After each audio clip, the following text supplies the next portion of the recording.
Shwangi Li, we're absolutely delighted to have you here in Stockholm, visiting us from Lund University, where you're a postdoctoral research fellow in comparative literature. You have expertise in both French and Chinese, so I wondered if you would like to start by telling us a little about your comparatist background. Yes, well, first of all, it's a huge pleasure to have been invited to talk about my current research at Stockholm University. Yes, my comparatist background goes all the way back to my undergraduate years at Edinburgh University, where I studied English literature, French, and German. I think importantly as a Chinese student.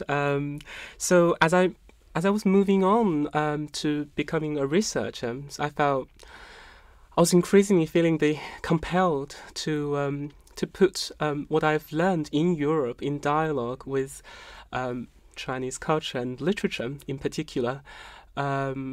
Yes, that was my background.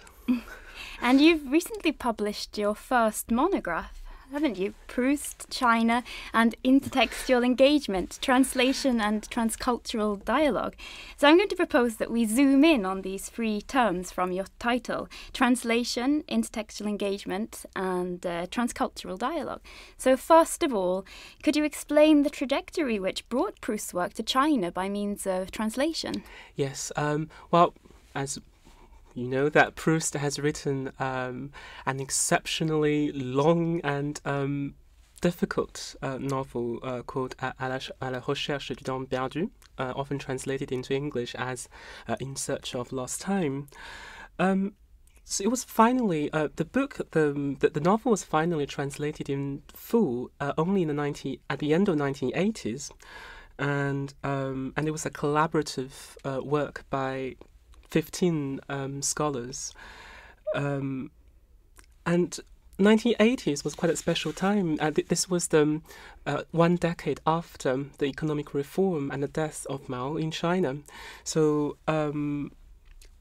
1980s was the background was characterized by a very dynamic tension between the opening up to Western production and a rediscovery of Chinese heritage. And Proust was really translated against that background in the 1980s, especially towards the end of the 1980s. Now, what is even more interesting now is that since 2000, we have two competing individual new translations of Proust's À la recherche du temps perdu in China, which are still work in progress today. So in my book, I particularly compared and contrasted all the available translations, Chinese translations of Proust's novel, and so that was kind of updated information since the first integral translation of Proust's novel. So it's an ongoing project. Absolutely. So. And in your book, you also show how Proust has become an important intertextual reference for many Chinese writers, particularly in the 1980s and 90s. Would you like to say something about that period and how these writers engage with Proust's work? Yes, Proust, as I said, was translated in the decade immediately after Mao's death and the economic reform, at a time when many Chinese writers were desperately looking for new forms of literary expression and new literary experiments, so to speak.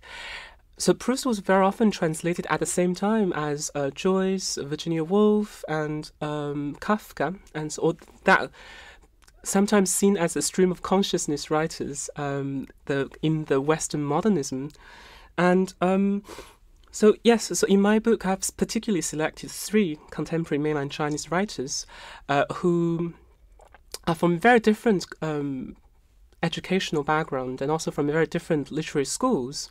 They were all interested in Proust, and they cite Proust very frequently in their novellas.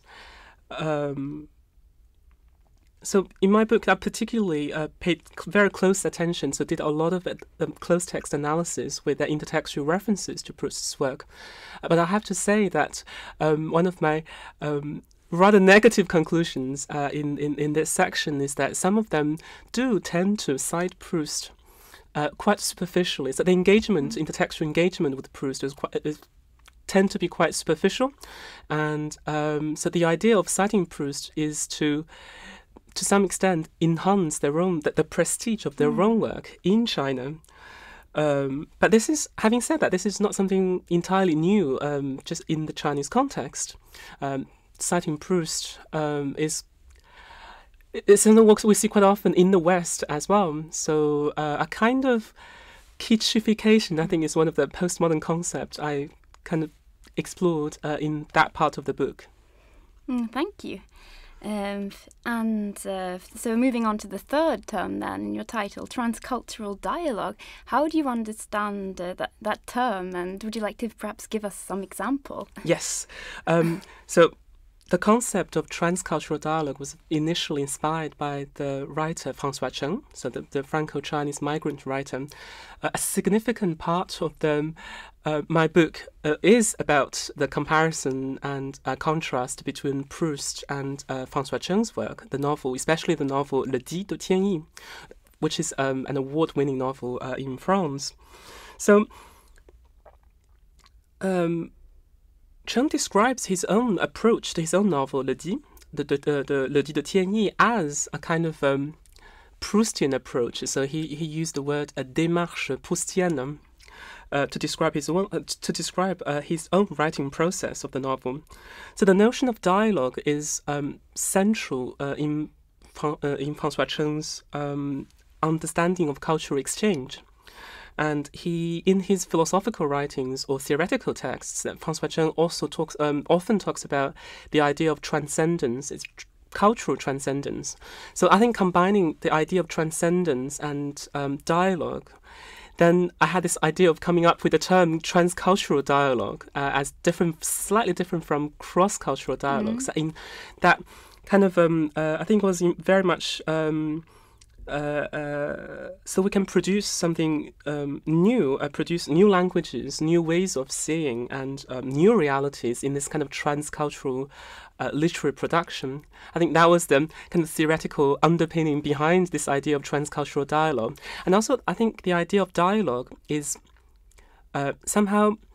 I prefer so moving on from translation into text into dialogue is a way to elevate the kind of status of as an interlocutor of Proust, because then if we talk about if two people having a dialogue, we kind of assume that we're on equal terms, and so Proust is no longer used as in French we call point de repère, as a reference point that always refer to back to as the standard norm, as if.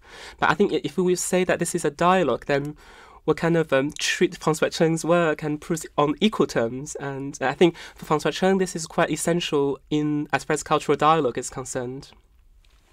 And so.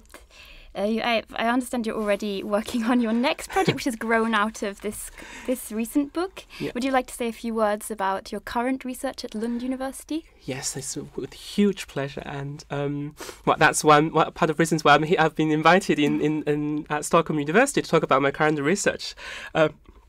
So since my arrival in Sweden and at Lund University, I've embarked on another book-length study on a project which is provisionally entitled Travel, Translation, Translingualism, Franco-Chinese Novels and Visual Arts in a Global Age.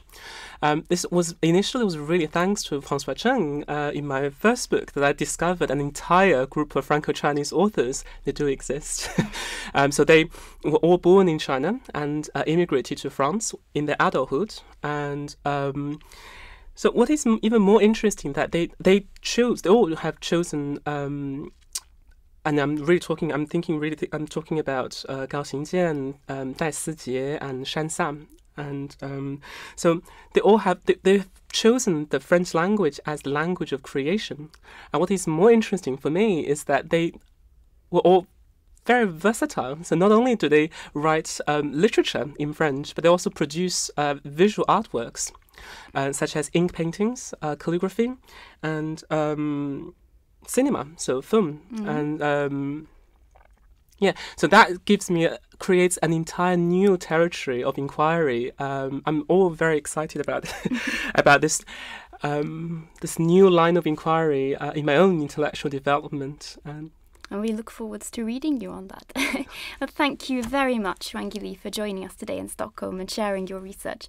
I hope you enjoy the remainder of your stay in Stockholm. As I said, it's a huge pleasure for me too. Okay. Thank you. Thank you.